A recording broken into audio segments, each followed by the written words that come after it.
Adegan dibuka dengan memperlihatkannya seorang wanita bernama Elizabeth. Jadi film ini Elizabeth Smart selaku korban asli dijadikan sebagai naratornya. Dia sendiri terlibat dalam produksi dan pembuatan film, serta membantu meninjau naskah untuk memastikan bahwa ceritanya benar-benar faktual.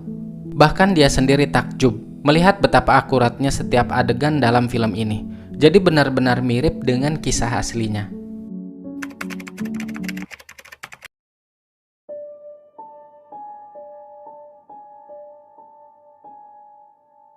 Cerita dimulai dengan penculikan Elizabeth Smart yang waktu itu berusia 14 tahun di tengah malam oleh seorang pria tak dikenal. Pria itu masuk ke dalam rumahnya dan menghampiri kamar Elizabeth. Di sana Elizabeth sedang tidur dengan adiknya yang bernama Mary Catherine. Tiba-tiba pria itu masuk dan mengancam Elizabeth dengan sajam agar tidak berteriak. Perlahan pria itu pun membawanya keluar. Ternyata Mary sudah terbangun dari tadi, namun dia berpura-pura tetap tidur karena khawatir dengan keselamatan kakaknya jika sampai dia berteriak.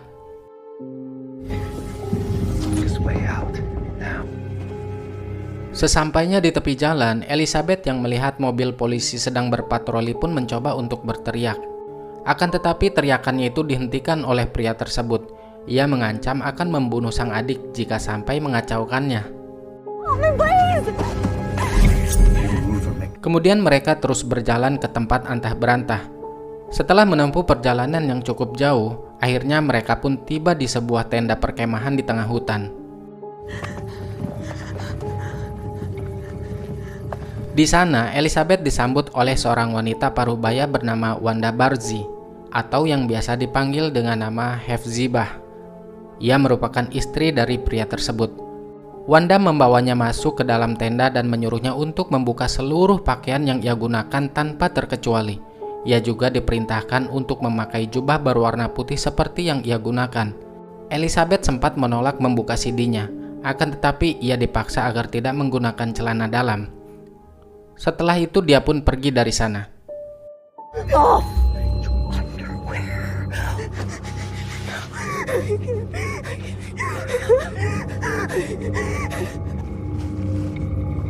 Tidak lama kemudian giliran pria itu masuk dan memaksa Elizabeth untuk melayani keinginan biologisnya. Ia berkata jika Elizabeth sudah disegel di dunia dan di akhirat hanya untuk dirinya. Mereka sudah ditakdirkan untuk menikah malam ini juga. Namun Elizabeth menolak hal itu. Ia berkata bahwa dirinya masih kecil dan belum menstruasi. Akan tetapi sang penculik tidak peduli dengan itu semua. Ia tetap memaksanya hingga terjadilah pengenceritan.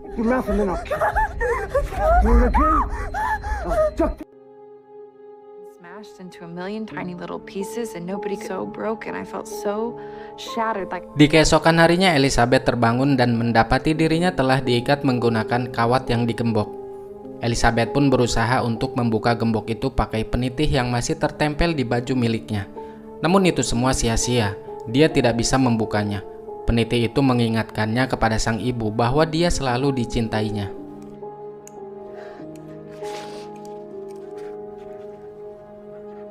Was the only thing I had from home. To remind me that I was loved. Di luar sana, pria itu sedang berdoa bersama istrinya sambil berkata, kalau Elizabeth beruntung karena si penculik yang mengklaim bahwa dirinya seorang utusan yang telah menyelamatkannya dari dunia ini.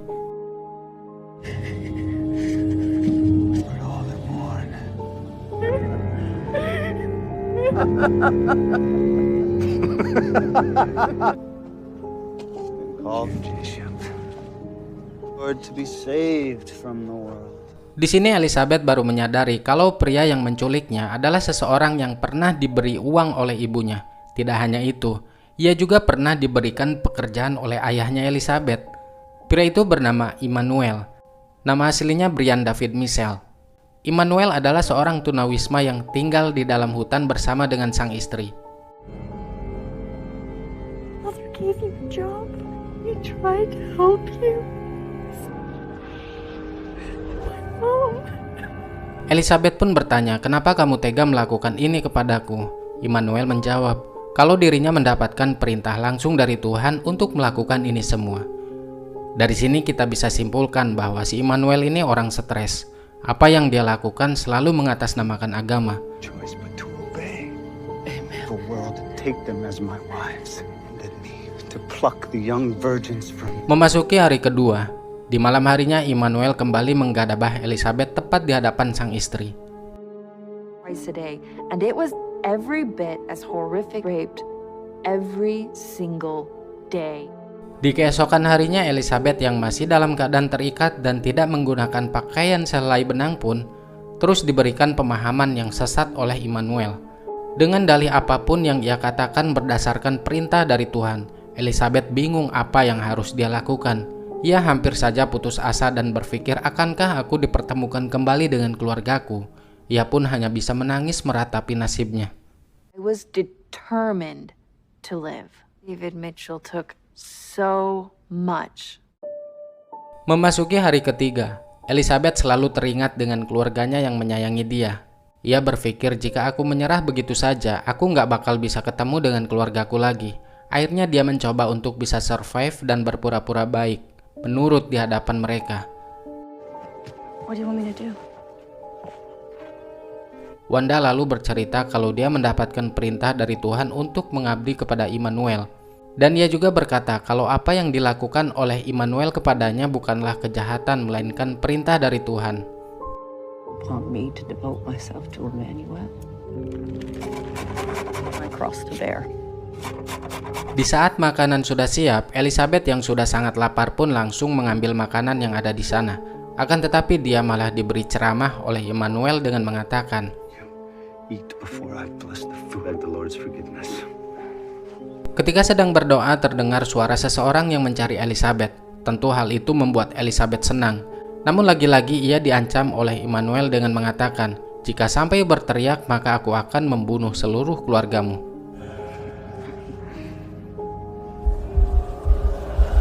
Memasuki hari keempat, Elizabeth seperti orang linglung. Dia mulai merasa pesimis dengan apa yang dialaminya. Tiba-tiba terdengar suara helikopter polisi yang sedang mencarinya. Dengan refleks dia berteriak dan melambaikan tangannya ke atas. Immanuel yang panik pun langsung membekap dan membawanya masuk ke dalam tenda. Waktu pun terus berlalu. Di hari-hari berikutnya Elizabeth hanya bisa pasrah dan menuruti perintah dari mereka. After a week went by, I knew that my parents would never give up. I knew just how good Brian Mitchell, and no one came. Leave it. When you this is a mess. Let me show you how. And all that time, there was Sedih, bingung, entah apa yang harus Elizabeth lakukan. Ia selalu mengingat momen-momen di mana dia merasa bahagia dan dicintai oleh keluarganya. Immanuel yang melihat Elizabeth sedang galau langsung membentaknya. Lagi-lagi, ia mengancam akan membunuh semua keluarganya jika Elizabeth masih kepikiran tentang mereka. Ya dalam kata lain, udahlah jangan ingat-ingat rumah terus. Fokus aja di sini, kamu juga kan sekarang sudah jadi istriku. Lupakan mereka. Talking about your family. They are not your family anymore. I don't want to hear about kill them. If you forget again. Elizabeth khawatir jika ancaman Immanuel menjadi kenyataan. Dia lalu meminta maaf dan berjanji akan melakukan apapun yang diinginkannya. Hal itu pun diambil kesempatan oleh Immanuel bercocok tanam dengan Elizabeth lagi. Setelah selesai bercocok tanam, Immanuel keluar dari tenda. Di sana ia mendapati Wanda yang cemburu dengan aksi mereka berdua. Karena semenjak ada daun muda, ia tidak pernah lagi diberi jatah. Carnal urges. It's accepted her calling. You said we would share. Dirasa cukup aman, Immanuel membuka ikatan gembok Elizabeth. Lalu dia mengajaknya mengambil air di sungai karena stok minuman mereka telah habis.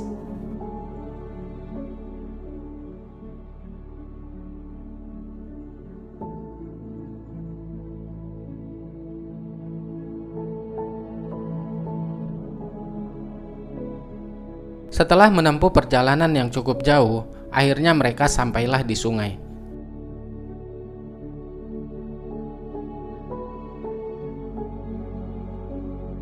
Sebenarnya Elizabeth berencana untuk kabur waktu itu.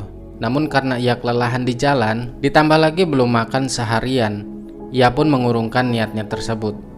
Immanuel lalu pergi ke kota untuk mencari persediaan makanan, sementara mereka berdua ditinggal di tenda. Singkatnya, Immanuel pun datang dengan membawa beberapa bekal makanan dan membawa selebaran tentang hilangnya Elizabeth. Tidak hanya itu, Immanuel juga membawa beberapa botol miras dan memaksa Elizabeth agar mau meminumnya. Gak ada pilihan lain karena diancam tidak akan diberi makan. Elizabeth pun terpaksa meminumnya.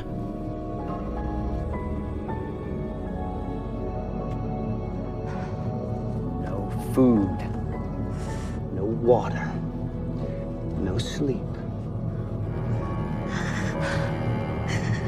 Keesokan harinya, Elizabeth yang sedang melamun tidak sengaja menyebut nama Olivia, yakni sepupunya. Tentu hal itu membuat Immanuel marah, karena sebelumnya dia melarang keras Elizabeth untuk mengingat-ingat kembali keluarganya. Hingga tidak lama kemudian, Immanuel mengatakan jika dirinya mendapatkan wahyu dari Tuhan untuk menculik Olivia. Go forth and pluck Olivia. Dia berkata akan menjadikan Olivia sebagai istri ketiganya. Elizabeth tentu menyesal telah membawa-bawa nama sepupunya itu. Ia sangat khawatir karena apa yang terjadi kepada dirinya saat ini jangan sampai terulang kembali kepada sepupunya. I had painted a target on her back. I felt guilty that I had mentioned Olivia. Elizabeth tidak henti-hentinya berdoa sepanjang malam demi keselamatan Olivia, sementara Immanuel sedang melancarkan aksinya. My best friend be raped and I sit there and watch my best do all the same terrible things. Hingga di keesokan harinya, Immanuel telah kembali tanpa membawa Olivia. Dia bercerita saat akan menculiknya, dia tidak sengaja menjatuhkan vas bunga yang mengakibatkan semua orang terbangun, dan ia pun segera berlari dari rumah Olivia karena takut ketahuan. He blocked your way. God had not chosen Olivia to be my new wife. Lagi-lagi Immanuel menyalahgunakan agamanya dengan berkata, jika Tuhan telah merubah perintah dan melarangnya untuk memperistri Olivia. Kemudian di malam hari, saat suami istri itu sedang mabuk berat, Elizabeth mencoba untuk kabur lagi. Namun aksinya itu diketahui oleh Immanuel dan langsung membawanya ke tenda untuk dipermak kembali.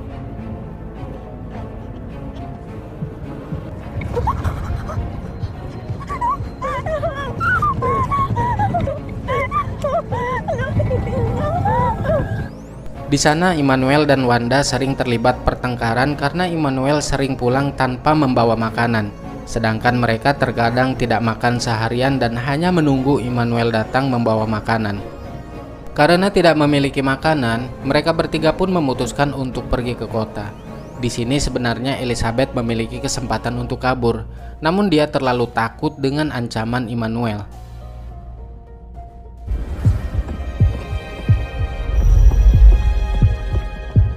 I will kill you. Sesampainya di supermarket, Immanuel mulai melancarkan aksinya dengan mencuri beberapa makanan dan barang yang ada di sana. Seorang pria penjaga supermarket itu sudah mengetahui aksinya tersebut. Bukannya melaporkan kepada polisi, ia malah mengundang mereka bertiga datang ke sebuah pesta malam itu.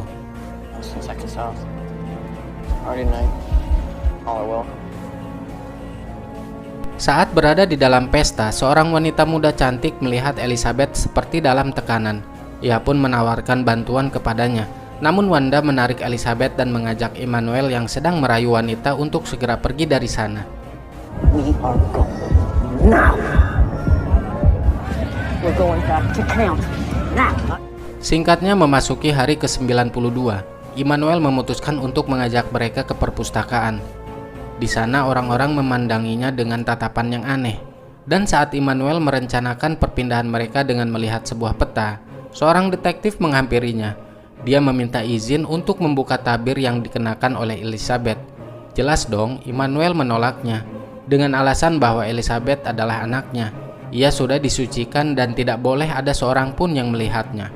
Elizabeth yang ketakutan dan terbayang-bayang oleh ancaman Immanuel hanya bisa terdiam. I hope you can respect that. This must be new to you, but our faith forbids it. You can respect that, but you must. Very difficult to practice in peace about an abducted child here.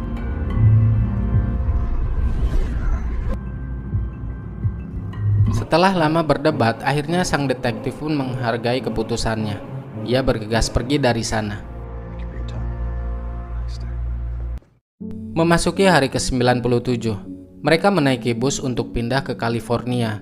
Semakin pupuslah harapan Elizabeth bertemu kembali dengan keluarganya. Semakin jauh ia berada, semakin banyak juga orang yang tidak mengenalinya.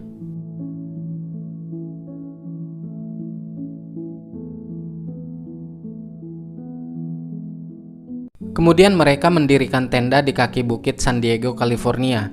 Namun keadaan di sana tidak jauh berbeda dari tempat sebelumnya. Justru ini lebih parah lagi, karena tanah yang gersang akan membuat mereka kesulitan mendapatkan air dan makanan. Lalu mereka pun pergi ke kota di malam Natal, hanya untuk mendapatkan belas kasih dari orang lain yang memberinya makanan. Merry Christmas. God is hope. Memasuki hari ke-152, ada seorang pria datang menuju tenda mereka. Sementara di balik tenda, Immanuel sudah bersiap akan membunuhnya jika Elizabeth berteriak meminta bantuan. Pria itu terus memanggil-manggil, namun karena tidak ada jawaban, ia milih pergi dari sana. If I'd have yelled, Mitchell would have killed him. I'm going to be the reason that this man died. Mitchell would have killed me.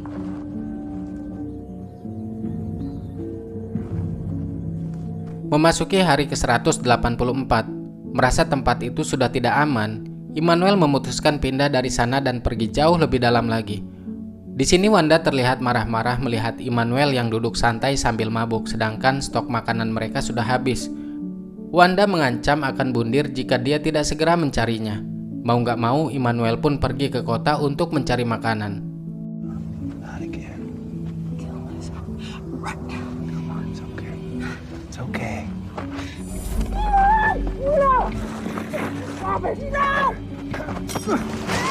And I don't know when I'll be back. I'm going to town.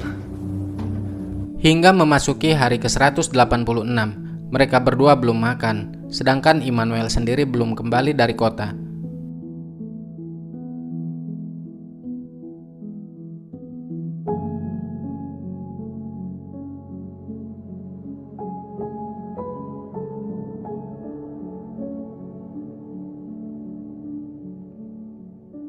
Memasuki hari ke-191, di mana sudah 1 minggu lamanya Immanuel meninggalkan mereka. Tidak hanya makanan yang habis, kini minuman pun gak ada sama sekali yang tersisa. Keadaan ini hampir saja membuat mereka berdua mati kelaparan. Bahkan Elizabeth mengubur dalam-dalam untuk bisa kembali dengan keluarganya. Namun lagi-lagi dia teringat keluarga. Ia ingat canda tawa, kehangatan dan kasih sayang dari mereka yang sangat mencintai Elizabeth. Nah, atas dasar inilah yang bisa menguatkan Elizabeth sampai saat ini.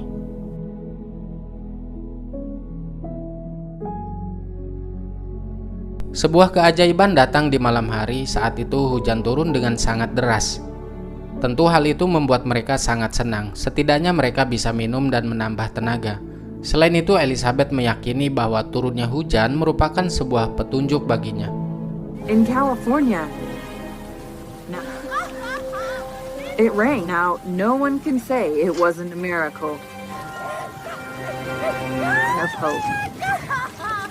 Di keesokan harinya tiba-tiba Immanuel datang. Dia berkata jika polisi menangkapnya karena kedapatan mencuri. Dia sempat dipenjara 7 hari. Up here for 7 days with the house. Anyway, I've been locked up for a whole week. You had 3 meals a day. All I did was serve the Lord. 9 bulan sudah berlalu. Di pagi itu Immanuel mengumumkan kalau dirinya mendapat perintah dari Tuhan untuk segera pindah dari California menuju suatu tempat yang lebih jauh dari sana.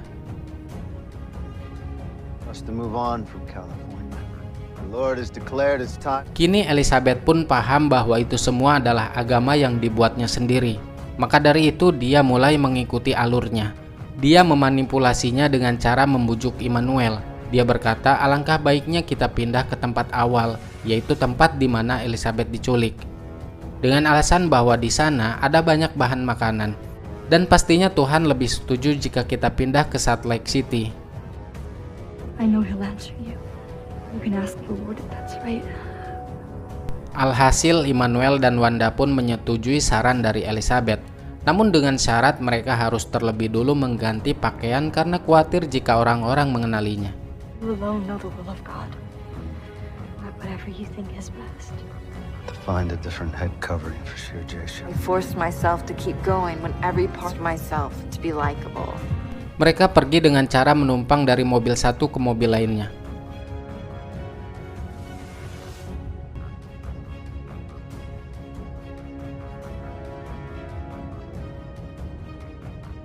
Kini sudah sampai ke hari 280 dan sampai di lokasi tujuan. Sebelum memasuki hutan, seperti biasa mereka mampir ke pusat perbelanjaan untuk mencuri makanan dan pakaian.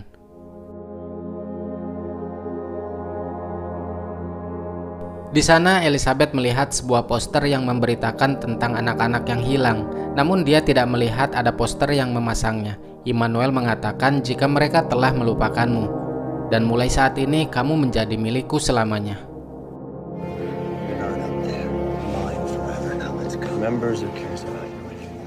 Setelah itu mereka pergi, dan di luar beberapa mobil polisi datang menghampiri mereka. Dan inilah saatnya di mana Hari Elizabeth berani berbicara tentang dirinya kepada polisi. Sementara itu, Immanuel dan Wanda berhasil diamankan oleh para polisi. Your name Elizabeth Smart? It's okay. Nobody's gonna hurt you. I am Elizabeth Smart. Seakan sebuah mimpi, Elizabeth masih belum percaya jika dia telah bebas dari sang penculik. Tak lama kemudian sang ayah datang menemuinya di kantor polisi. Akhirnya Elizabeth bisa berkumpul kembali dengan keluarganya. Trauma yang dialami oleh Elizabeth terkadang menghantuinya, namun dia mampu melawan semua itu berkat dukungan keluarga dan orang-orang terdekat.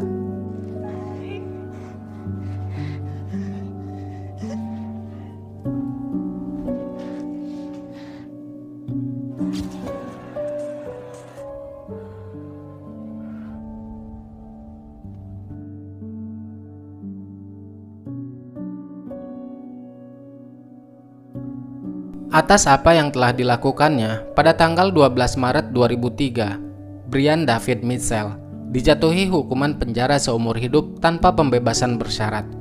Dan untuk Wanda Barzee dijatuhi hukuman 15 tahun penjara. Kini Elizabeth melanjutkan hidup dengan menjadi aktivis dan kontributor di sebuah acara televisi ternama di Amerika.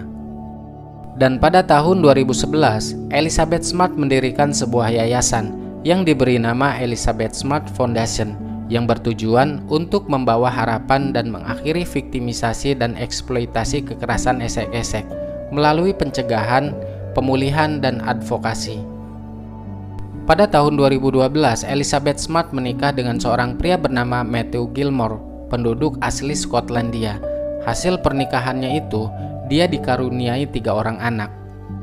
Dalam sebuah wawancara di televisi, Elizabeth Smart memberikan sebuah pelajaran penting untuk para orang tua, sesuai pengalamannya sewaktu diculik dulu. Yang pertama, setiap anak harus tahu bahwa mereka benar-benar dicintai oleh orang tuanya. Kemudian yang kedua, pastikan si anak ini mengerti bahwa tidak ada orang yang berhak menyakiti mereka atau menakut-nakuti mereka dengan cara apapun, meski itu datang dari keluarga, teman, pemimpin agama, ataupun yang lainnya. Dan yang ketiga, jika ada yang menyakiti anak kamu atau mengancamnya, anak-anak harus dibiasakan memberitahu orang tuanya. Nah, gimana caranya agar 3 poin ini bisa terlaksana? Yaitu dengan cara membangun kedekatan dengan sang anak. Sang anak berkeluh kesah masalahnya di sekolah ataupun di lingkungan tempat dia bermain. Dengarkan mereka. Walaupun menurut kita itu masalah sepele, tapi dengan seperti itu si anak merasa diperdulikan. Ia merasa disayangi kedua orang tuanya, dan ketika ada sesuatu yang mengancam kepada dirinya, dia tidak segan-segan bilang kepada kedua orang tuanya. Tapi sebaliknya, saat kita cuek, tidak memperdulikan sang anak, tentu dia akan merasa diabaikan. Dan ketika ada sesuatu yang mengancamnya, si anak ini pasti malas untuk bilang ke orang tuanya, dan tidak menutup kemungkinan bahaya sedang mengintai dia. Seperti apa yang dilakukan oleh Elizabeth di dalam film ini. Ketika dia merasa lelah, ketika dia merasa tidak ada harapan lagi untuk hidup, dia selalu mengingat keluarganya yang menyayangi dia. Jadi dia merasa bahwa dirinya benar-benar diharapkan, benar-benar dicintai dan disayangi oleh keluarga. Sehingga si anak ini memiliki kekuatan dan harapan untuk bisa survive. Oke lah teman-teman, semoga informasi ini bisa bermanfaat dan sampai jumpa lagi di video berikutnya.